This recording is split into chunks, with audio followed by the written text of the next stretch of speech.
বরিশাল ও খুলনায় একইভাবে ২৫শে মার্চ রাতের পর থেকে প্রতিরোধ সংগ্রাম গড়ে তোলার দায়িত্ব নেন ক্যাপ্টেন জলিল। তিনি ছিলেন আর্মড কোরের একজন সৈনিক এবং পরে মেধা বলে অফিসার হয়েছিলেন তিনি। পুলিশ বাহিনীর অস্ত্রাগার লুণ্ঠন করেই তিনি শুরু করেন প্রতিরোধ সংগ্রাম। তার সাথে যোগ দেন লেফটেন্যান্ট মেহেদি, লেফটেন্যান্ট জিয়া এবং লেফটেন্যান্ট নাসের।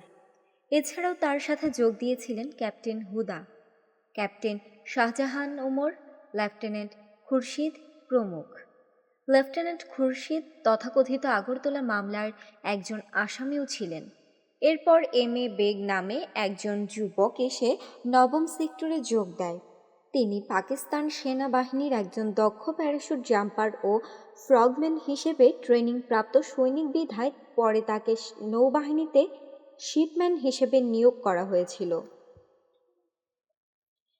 ৯ নং সেক্টরকে গঠন করা হয় খুলনার কিছু অংশ, ফরিদপুরের কিছু অংশ এবং পুরো বরিশাল ও পটুয়াখালীর জেলা নিয়ে। সেক্টর কমান্ডার নিযুক্ত হন ক্যাপ্টেন জলিল।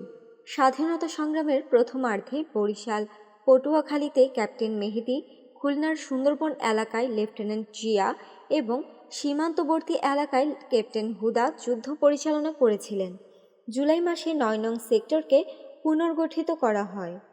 বরিশাল জেলার দায়িত্ব দেওয়া হয় পাকিস্তান থেকে পালিয়ে আসা ক্যাপ্টেন শাহজাহান ওমরকে।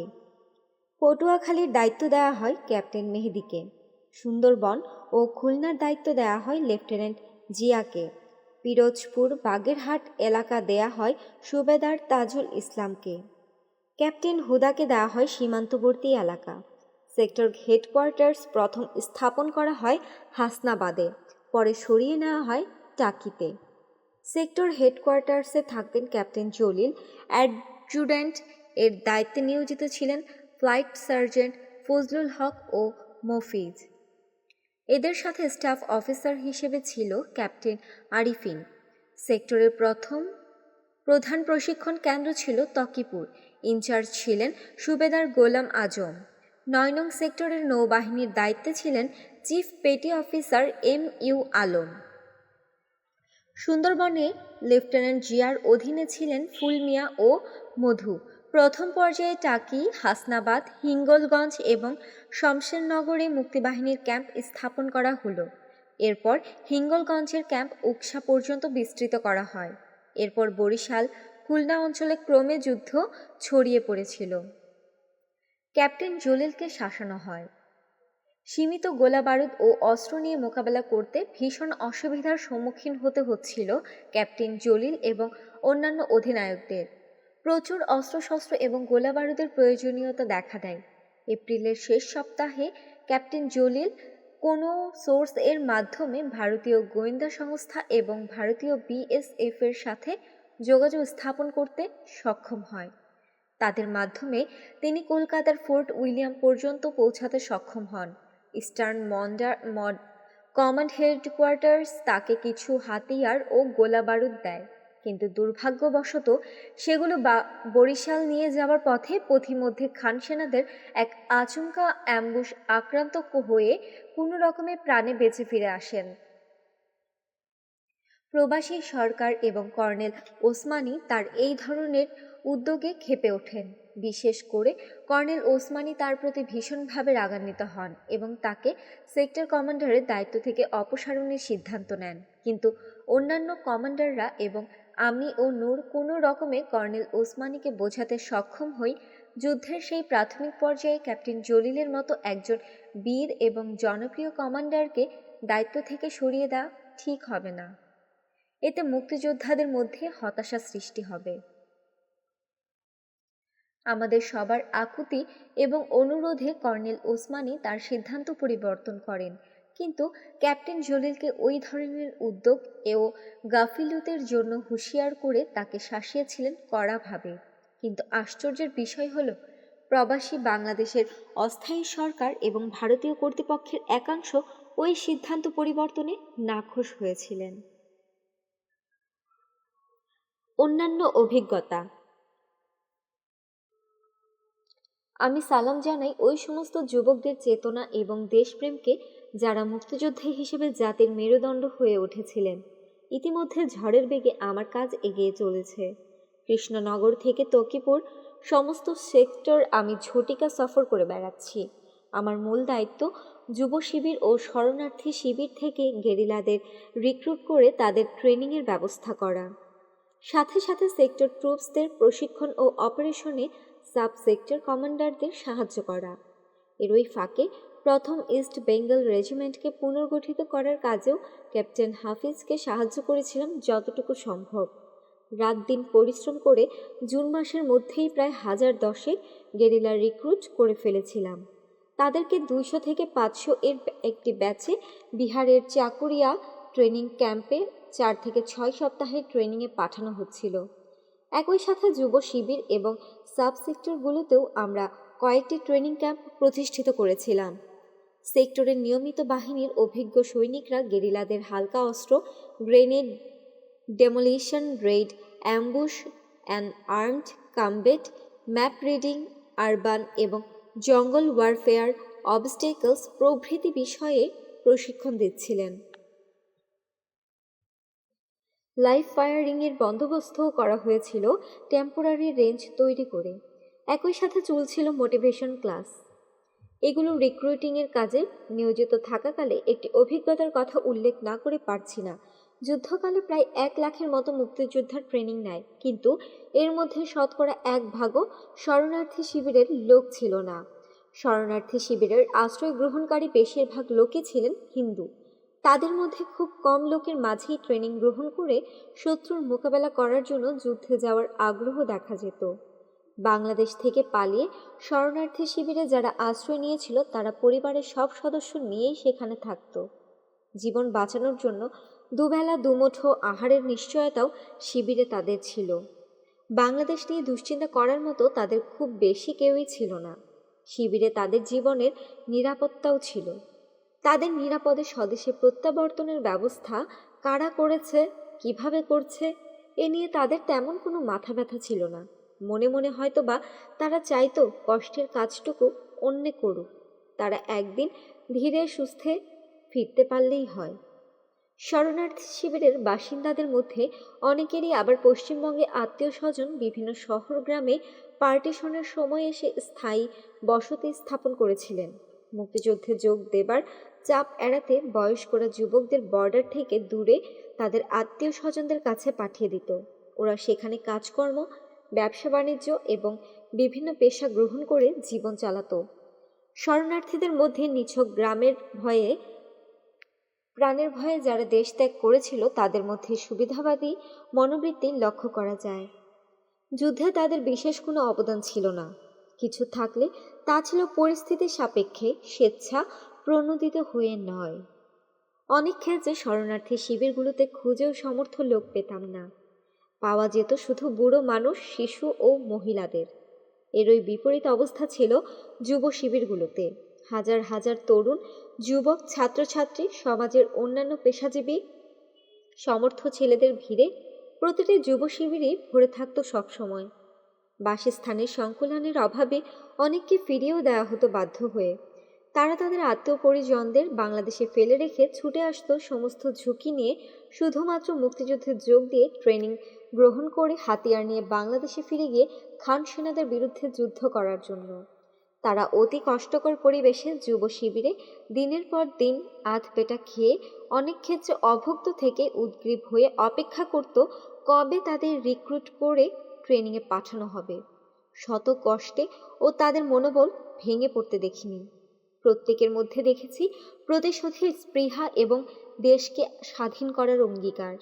আজ একটি কথা স্পষ্ট করে স্বীকার করছি, শরণার্থী শিবিরে পালিয়ে আশ্রয় গ্রহণ করে যারা নিরাপদ জীবনযাপন করেছিল তাদের তুলনায় হাজার রকমের ভয়ভীতি, অজানা আশঙ্কা ও সমূহ বিপদের মোকাবেলা করে সংখ্যাগরিষ্ঠ বাঙালি যারা দেশেই থেকে গিয়েছিল স্বাধীনতার জন্য, তাদের প্রত্যক্ষ এবং পরোক্ষ অবদানের মূল্য কোনো অংশে কম নয়। তাদের অনেককেই দিতে হয়েছে চরম আহুতি। তাদের আত্মত্যাগের স্পৃহা, আবেগ এবং দেশকে শত্রুমুক্ত করার প্রত্যয় ছিল জাতির গর্বের বিষয়। তাদের ওই ধরনের চারিত্রিক মনোবল দেখে আমার আত্মবিশ্বাস আরও দৃঢ় হয়েছিল যে বাংলাদেশের স্বাধীনতা কোনো অপশক্তি, কোনো ষড়যন্ত্রই দাবিয়ে রাখতে পারবে না। দেশ একদিন স্বাধীন হবেই। আল্লাহ কখনোই তাদের এই ধরনের নিঃস্বার্থ ত্যাগ ব্যর্থ হতে দেবেন না। জনগণ, বিশেষ করে তরুণ সমাজের এমন স্বেচ্ছাপ্রণোদিত হয়ে স্বতঃস্ফূর্তভাবে জাতীয় মুক্তি সংগ্রামে যোগদানের নজির বিশ্বে খুব কম জাতির স্বাধীনতার সংগ্রামের ইতিহাসে খুঁজে পাওয়া যায়। গণচীন, Soviet Union, Indo China, Africa, Latin America, পূর্ব ইউরোপের এ ধরনের গর্বের দাবি করতে পারে না। এই সমস্ত দেশের স্বাধীনতা সংগ্রাম হয়েছে বৃহত্তর কোনো সংঘর্ষের সুযোগ কিংবা যুদ্ধকালীন এবং এর পরবর্তী অবস্থাতে প্রয়োজনীয় রাজনৈতিক এবং সামরিক প্রস্তুতির পর। এই সত্য খণ্ডাবার কোনো সুযোগ নাই। অন্য কেউ নয়, শুধুমাত্র তারাই ইতিহাস সৃষ্টি করেছে। যদি কোনো গোষ্ঠী, পার্টি এককভাবে নিজেদের স্বাধীনতা চ্যাম্পিয়ন হিসেবে মনে করে, তবে সেটা হবে সত্যের বরখেলাপ এবং এক অমার্জনীয় ধৃষ্টতা। সার্বিকভাবে স্বাধীনতার কৃতিত্ব দেশের জনগণের এবং বিশেষভাবে নিঃস্বার্থ ত্যাগী মুক্তিযোদ্ধাদের। বিনা মেঘে বজ্রপাত। কর্নেল ওসমানী পদত্যাগ করলেন। এই গুরুত্বপূর্ণ ঘটনা ঠিক অধিনায়কদের মহাসম্মেলনের প্রাক্কালে।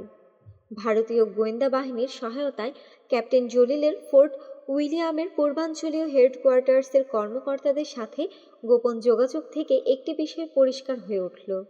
ভারতীয় সরকার শুধুমাত্র প্রবাসী সরকার এবং মুক্তিবাহিনীর সদর দপ্তরের মাধ্যমেই বাংলাদেশের স্বাধীনতা সংগ্রাম এবং রাজনৈতিক গতিধারাকে নিয়ন্ত্রণ করছিল তা নয়, তারা ক্ষমতাধর কমান্ডারদের সাথেও সম্পর্ক গড়ে তোলার চেষ্টা করছিল। অত্যন্ত চাতুরতার সাথে তারা তাজউদ্দিনের প্রবাসী সরকারের মধ্যে অন্তর্দ্বন্দ্ব সৃষ্টি করে তাকেও দুর্বল করে চাপের মুখে রাখছিল, যাতে তিনি তাদের নিয়ন্ত্রণের মধ্যে থাকতে বাধ্য হন। অপরদিকে মুজিবনগর সরকার ও মুক্তিযুদ্ধের সর্বাধিনায়ক জনাব ওসমানীর মধ্যেও দ্বন্দ্ব সৃষ্টি করে কর্নেল ওসমানীর ক্ষমতা সীমিত করে রাখা হচ্ছিল। একইভাবে কর্নেল ওসমানীকে সাইড ট্র্যাক করে প্রবাসী সরকার ও ভারতীয় কর্তৃপক্ষের এ ধরনের কার্যকলাপে কর্নেল ওসমানী অতি যুক্তিসঙ্গত কারণেই ভীষণভাবে অপমানিত বোধ করছিলেন। তার বক্তব্য ছিল পরিষ্কার, ভারত বন্ধুরাষ্ট্র হিসেবে বাংলাদেশের স্বাধীনতা সংগ্রামে তাদের বক্তব্য অনুযায়ী মানবিক কারণে সাহায্য দিতে সম্মত হয়েছে, সেটার জন্য বাঙালি জাতি কৃতজ্ঞ। কিন্তু স্বাধীনতা সংগ্রামটা পূর্ব বাংলার ৮ কোটি বাঙালির নিজস্ব সংগ্রাম। এই সংগ্রাম তাদেরই সংগঠিত করতে হবে। যে কোনো ত্যাগের বিনিময়ে তাদেরকেই অর্জন করতে হবে জাতীয় স্বাধীনতা। সংগ্রামের নেতৃত্ব ও সব দায়িত্ব থাকতে হবে মুক্তিফৌজ কমান্ড ও প্রবাসী বাংলাদেশ সরকারের অধীনে। জনাব ওসমানীর নীতির এ প্রশ্নে কখনোই আপোষ করেননি। এ বিষয় নিয়ে তৎকালীন প্রবাসী সরকারের নেতৃত্বের সাথে অনেক বিতর্ক হয়েছে তার, কিন্তু তার এই নীতির প্রতি সমর্থন দেননি আওয়ামী লীগের বেশিরভাগ নেতৃত্ব ও গণপরিষদ সদস্যরা। ইতিমধ্যেই ৮ই জুলাই কলকাতায় সেক্টর কমান্ডারদের সম্মেলন ডাকা হয় কর্নেল ওসমানীর নির্দেশে, কিন্তু সম্মেলনের কয়েকদিন আগে হঠাৎ করে একদিন ঘটল এক ঘটনা। ক্যাবিনেট মিটিংয়ে কর্নেল ওসমানী প্রধানমন্ত্রী তাজউদ্দিনকে পরিষ্কার ভাষায় হুঁশিয়ারি দিয়ে বললেন, ভারতের গোয়েন্দা ও সেনাবাহিনীর কর্তৃপক্ষ যদি মুক্তিযুদ্ধের ব্যাপারে একতরফা সিদ্ধান্ত নিয়ে তাদের কার্যক্রম চালাতে থাকেন, তবে শুধুমাত্র শিক্ষণী কমান্ডার ইন চিফ হিসেবে মুক্তিযুদ্ধ পরিচালনার দায়িত্ব থেকে আমি স্বেচ্ছায় অব্যাহতি নেব। তিনি মিটিংয়ে জনাব তাজউদ্দিনকে প্রশ্ন করেন, বাংলাদেশের স্বাধীনতা সংগ্রামটা কাদের সংগ্রাম? এটা যদি ভারতের সংগ্রাম হয়ে থাকে, তবে আমরা সবাইকে তাদের হাতে ক্রিয়ানক হয়ে ইসলামাবাদ থেকে দিল্লিতে তথাকথিত স্বাধীন বাংলাদেশের রাজধানী স্থানান্তরের প্রচেষ্টায় লিপ্ত রয়েছি। ওই বক্তব্যের পর তিনি একটি পদত্যাগপত্র প্রধানমন্ত্রীর হাতে ধরিয়ে দিয়ে সকলকে স্তম্ভিত করে সভাকক্ষ ত্যাগ করেন। কথাটা মুহূর্তের মধ্যে সমস্ত থিয়েটার রোড হেডকোয়ার্টার্সে ছড়িয়ে পড়ল। আমরা ইয়াং অফিসার যারা সেখানে উপস্থিত ছিলাম, তাদের মাঝে ভীষণ উত্তেজনা সৃষ্টি হলো। আমাদের হাবভাব দেখে কয়েক মিনিটের মধ্যে থিয়েটার রোড ছেড়ে সংসদ সদস্যদের দল, মন্ত্রীবর্গ সবাই কেটে পড়লেন। আমরা সোজা প্রধানমন্ত্রীকে গিয়ে অনুরোধ জানালাম যে করেই হোক কর্নেল ওসমানীকে আপনার আশ্বাস দিতে হবে যাতে তাকে বাইপাস করে ভারতীয়রা কোনো কিছু না করে। আপনি যদি এ আশ্বাস তাকে দিতে না পারেন বা দিতে পারেন, তবে আমরা তাকে তার পদত্যাগপত্র ফিরিয়ে নিতে অনুরোধ জানাবো এবং যে করেই হোক তাকে রাজি করাবো। এটা যদি আপনি করতে ব্যর্থ হন, তবে 2 দিন পর সেক্টর কমান্ডারদের যে মিটিং, এখানে তার পরিণতি কি হবে সেটা আপনি নিশ্চয়ই ভালোভাবে উপলব্ধি করতে পারছেন। আপনাকে শুধু এতটুকুই বলছি, আমাদের মুক্তিবাহিনীর একজন সৈনিক বেঁচে থাকতে কর্নেল ওসমানের গায়ে এতটুকু আঁচড় কেউ দিতে পারবে না। আমরা কেউ তার এতটুকু অপমানও বরদাস্ত করব না। তাছাড়া তার বক্তব্যে যুক্তি রয়েছে। আগে আপনি বলেছেন বিএলএফ মুজিব বাহিনী গঠনের ব্যাপারে আপনি কিছুই জানতেন না। এই খবর আপনি জানতে পেরে নাকি প্রধানমন্ত্রী ইন্দিরা গান্ধী ও তার অ্যাডভাইজারদের সাথে এর প্রতিবিধান করার চেষ্টা করে ব্যর্থ হয়ে তাদের সিদ্ধান্ত নেহায়েত অপারগ হয়েই মেনে নিতে বাধ্য হয়েছেন। আপনাদের এ ধরনের অপারগতার সুযোগে তারা তাদের নীল নকশার জাল বিস্তার করে চলেছে। তাদের জালে আটকে পড়ে থাকা নির্জীব বাংলাদেশ আমাদের কাম্য নয়। পরনির্ভরশীল পঙ্গু বাংলাদেশকে স্বাধীন করার জন্য হাজার হাজার বাঙালি রক্তের গঙ্গা বইয়ে দিচ্ছে না বাংলাদেশের পথে প্রান্তরে। আমরা তথা আপামর জনসাধারণ বাংলাদেশকে স্বাধীন করার জন্য দৃঢ় প্রতিজ্ঞ। পৃথিবীর অন্যান্য জাতি যদি 12 বছর, 15 বছর, 20 বছর রক্তক্ষরণের ত্যাগ স্বীকার করে নিজেদের শক্তির বলে তাদের দেশকে শত্রুমুক্ত করে স্বাধীনতা অর্জন করে থাকতে পারেন, তবে আমরাই বা পারবো না কেন আমাদের নিজ শক্তিতে স্বাধীনতার সূর্যকে হানাদার বাহিনীর কবল থেকে ছিনিয়ে নিতে? পৃথিবীর অনেক জাতি তাদের মুক্তি সংগ্রামে মিত্রদেশের সহযোগিতা গ্রহণ করেছে সংগ্রামকালে, কিন্তু তাই বলে তারা নিজেদের সত্তাকে তা বিকিয়ে দেয়নি। আপনি প্রধানমন্ত্রী, আপনার দায়িত্ব হচ্ছে সবকিছু দেখে বুঝে শুনে জাতীয় স্বার্থকে প্রাধান্য দিয়ে দৃঢ়তার সাথে সমস্যার মোকাবেলা করে এগিয়ে যাওয়া।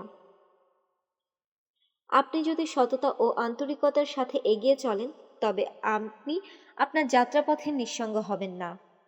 আমরা সবাই থাকবো আপনার সাথে। প্রধানমন্ত্রী আমাদের বক্তব্য শুনে বললেন তিনি কিছু একটা করবেন। কর্নেল ওসমানীকে প্যাসিফাই করার দায়িত্ব নিয়ে বেরিয়ে এলাম আমরা। বাইরে এসে শুনলাম গুজব ছড়িয়ে পড়েছে তাজউদ্দিন এবং প্রবাসী সরকারের সাথে কর্নেল ওসমানের মতানৈক্য ঘটায় তিনি নাকি কমান্ডার ইন চিফ হিসেবে হুকুম দিয়েছেন সমস্ত আওয়ামী লীগ সরকারকে অ্যারেস্ট করতে। প্রধানমন্ত্রীকে ইতিমধ্যেই নাকি অ্যারেস্ট করে রাখা হয়েছে থিয়েটার রোডেই। বাকিরা পালিয়ে প্রাণে বেঁচেছেন। গুজবটা শুনে হাসবো কি কাঁদবো ভেবে পেলাম না। ভাবলাম গুজবটা ছড়িয়ে আওয়ামী লীগাররা তাদের দুর্বলতাটাকেই প্রকাশ করে দিলেন তাদের অজান্তে।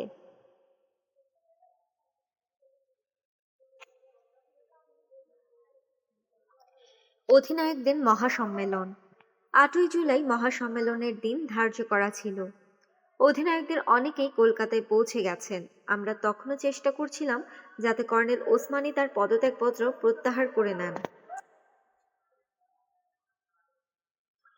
এদিকে কনফারেন্সের দিন ক্রমশ ঘনিয়ে আসছে। বিভিন্ন সেক্টর কমান্ডাররাও ইতিমধ্যে কলকাতায় এসে উপস্থিত হচ্ছেন।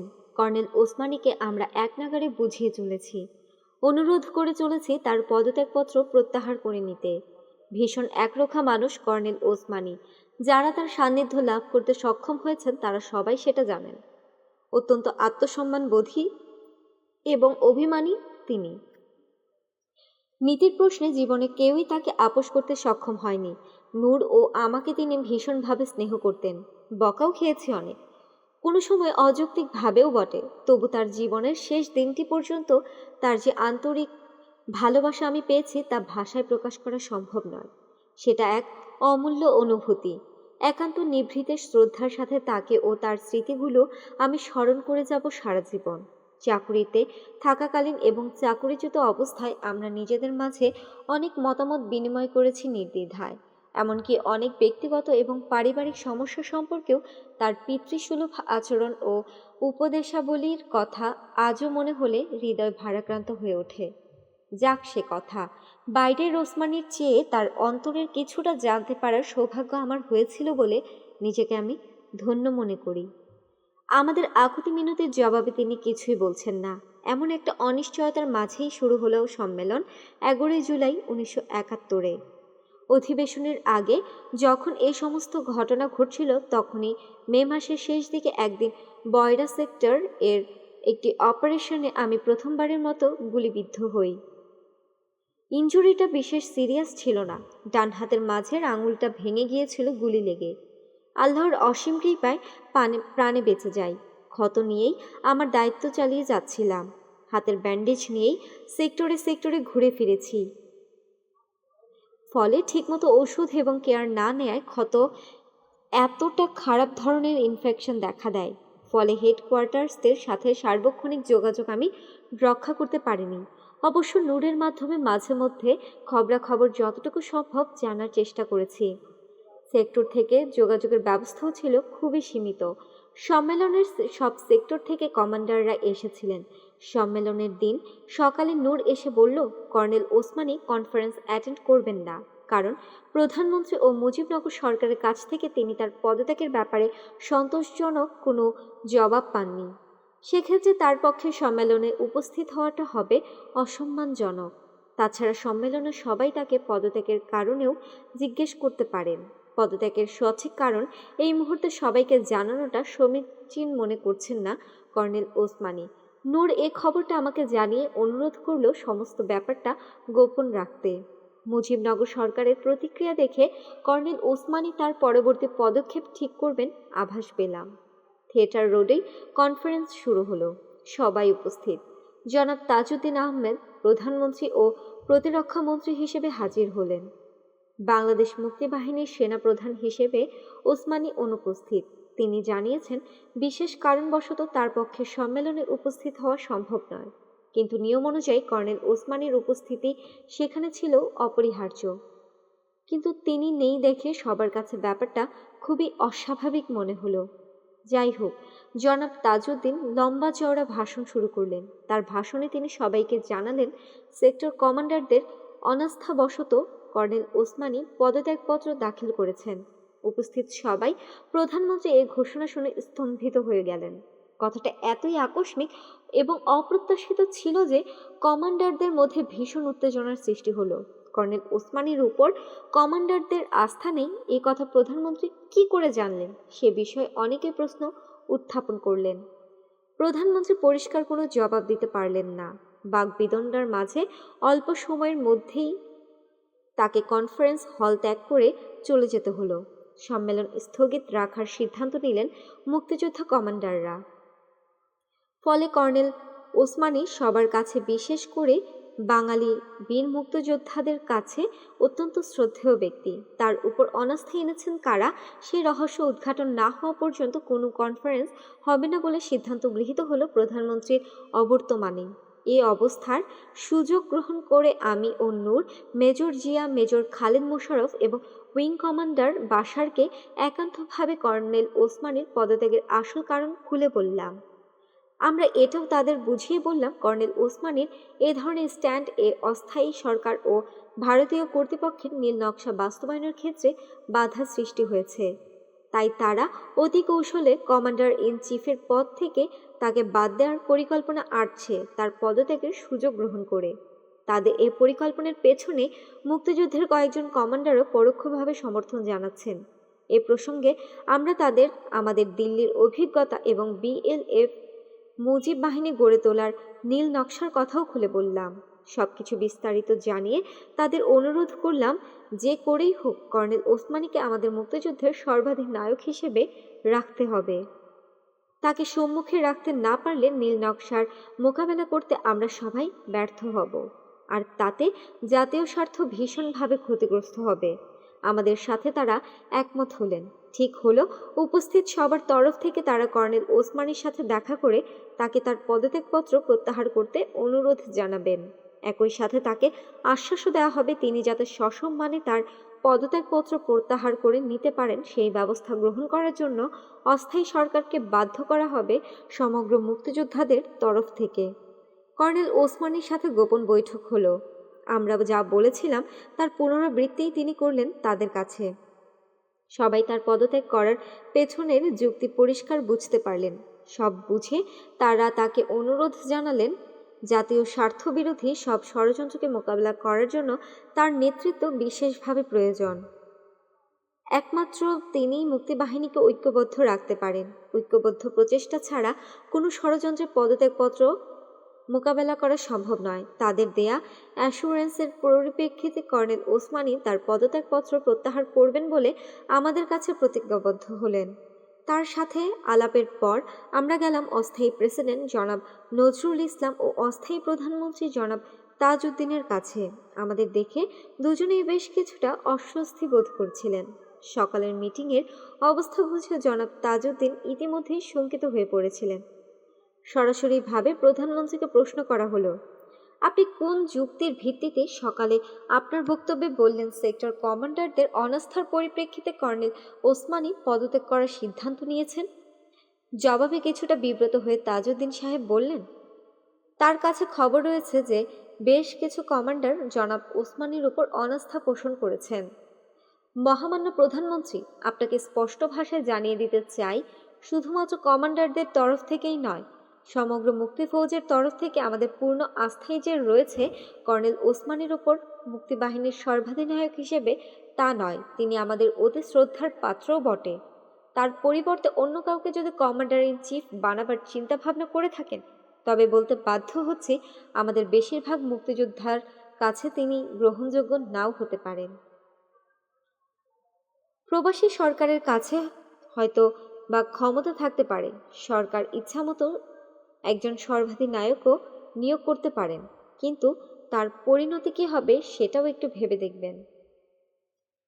মেজর জিয়াই প্রধানমন্ত্রীর কথার জবাব দিলেন। জনাব নজরুল ইসলাম ও তাজউদ্দিন দুজনেই মেজর জিয়ার কথা শুনে ভীষণভাবে চিন্তাগ্রস্ত হয়ে পড়লেন। কিছুক্ষণ ভেবে তাজউদ্দিন সাহেব বললেন, ওসমানী সাহেব স্বেচ্ছায় পদত্যাগপত্র দাখিল করেছেন। তিনি সেটা প্রত্যাহার করলে সরকার তার পুনর্নিয়োগ সম্পর্কে পুনর্বিবেচনা করতে পারে। তিনি স্বেচ্ছায় ইস্তফা দিয়েছেন সেটা ঠিক, কিন্তু সম্মেলনে আপনি যে কারণে তিনি পদত্যাগ করেছেন বলে ঘোষণা দিয়েছেন সেটা সত্য নয়। কী কারণে তিনি পদত্যাগপত্র সরকারকে স্বেচ্ছায় দিয়েছেন সেটা আমরা অবশ্যই শুনব তার কাছ থেকেই। আমাদের অনুরোধ, কাল সম্মেলনে আপনি বলবেন আপনাদের কাছে যে খবর এসেছিল কিছু কমান্ডারের অনাস্থার ব্যাপারে, সেটা তদন্তে ভুল প্রমাণিত হয়েছে। শুধু তাই নয়, আপনি আরও বলবেন উপস্থিত সব কমান্ডার এবং সমগ্র মুক্তি ফৌজের দাবি একমাত্র কর্নেল ওসমানীই থাকবেন কমান্ডার ইন চিফ হিসেবে, অন্য কেউ নয়। সে পরিপ্রেক্ষিতে সবার তরফ থেকে আপনি স্বয়ং তাকে তার ইস্তফা প্রত্যাহার করে নেবার জন্য অনুরোধ জানাবেন এবং একমাত্র সেক্ষেত্রেই তিনি তার পদত্যাগপত্র প্রত্যাহার করবেন। কথার ধরন থেকে বুদ্ধিমান জনাব তাজউদ্দিন আহমদ বুঝে নিলেন মুক্তিযুদ্ধের কমান্ডাররা ইতিমধ্যেই অনেক কিছুই জেনে গেছেন। পর্দার অন্তরালে পাশা খেলার চালগুলো সম্পর্কেও হয়তোবা অনেকেই অবগত হয়ে পড়েছেন। তাই কেঁচো খুঁড়তে সাপ বেরিয়ে না পড়ার জন্য মেজর জিয়ার অনুরোধ মেনে নিতে রাজি হলেন প্রধানমন্ত্রী তাজউদ্দিন। পুরো মিটিংয়ে নির্বাক নীরব সাক্ষী হয়ে নিশ্চুপ বসেছিলেন অস্থায়ী রাষ্ট্রপতি জনাব নজরুল ইসলাম। মিটিংয়ের বিস্তারিত বিবরণ নূরের মাধ্যমে জানালো। করতালির মাধ্যমে উপস্থিত সবাই কর্নেল ওসমানীর সিদ্ধান্তকে আন্তরিক অভিনন্দন জানালেন। কর্নেল ওসমানীর মাধ্যমে নেতৃত্বে সম্মেলন শুরু হলো। চাণক্য বুদ্ধির দুরভিসন্ধি নস্যাৎ করে কর্নেল ওসমানীকে কমান্ডার ইন চিফ পদে বহাল রাখতে পেরে আমরা তার উপযুক্ত মর্যাদা দিতে পেরেছিলাম বলে নিজেদের আত্মপ্রত্যয় অনেক বেড়ে গিয়েছিল। আমাদের এই বিজয় থেকে আওয়ামী লীগ ও তাদের দোসররা পরিষ্কার বুঝতে পেরেছিল যে জানবাজ মুক্তি সেনারা অন্যায় ও জাতীয় স্বার্থ বিরোধী কোনো কিছুই মুখ বুজে সহ্য করবেন না। এর সম্মেলন যুদ্ধের বিভিন্ন দিক, বিভিন্ন বিষয় এবং ভবিষ্যৎ কর্মপন্থা সম্পর্কে বিস্তারিত আলোচনা করা হয়।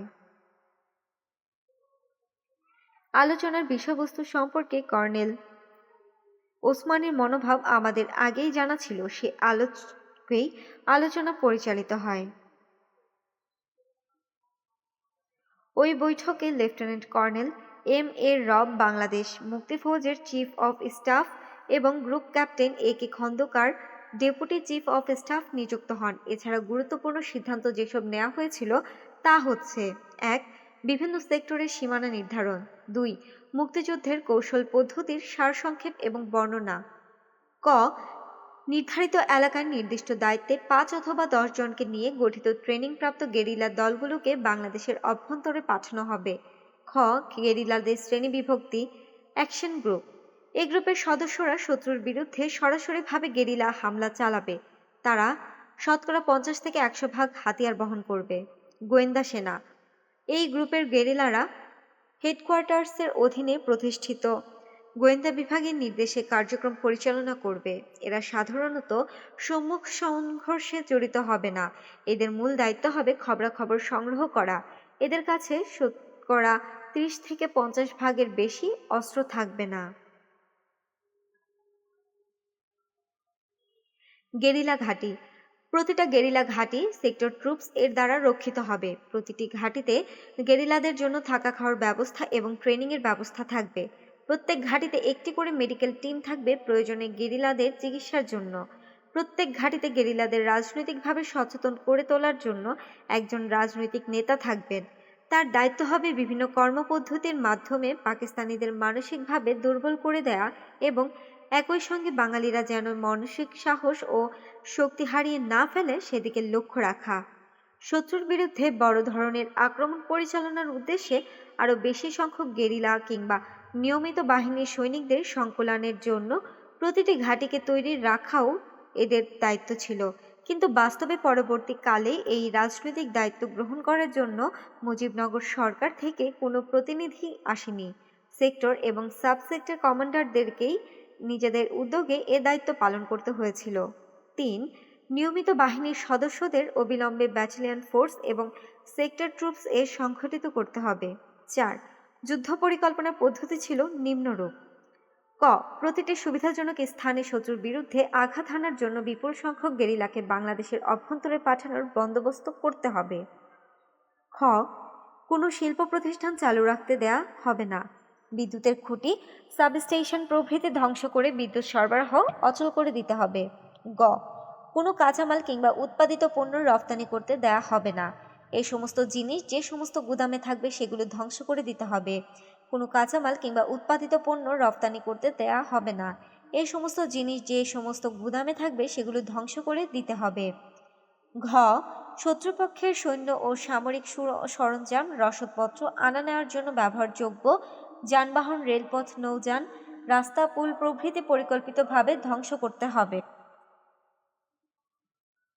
ম. রণকৌশলগত পরিকল্পনা এভাবে করতে হবে যাতে শত্রুরা ছত্রভঙ্গ হয়ে পড়তে বাধ্য হয়। চ. শত্রুদের ছত্রভঙ্গ করার পর তাদের বিচ্ছিন্ন গ্রুপগুলোর উপর গেরিলারা মরণপণ আঘাত হানবে।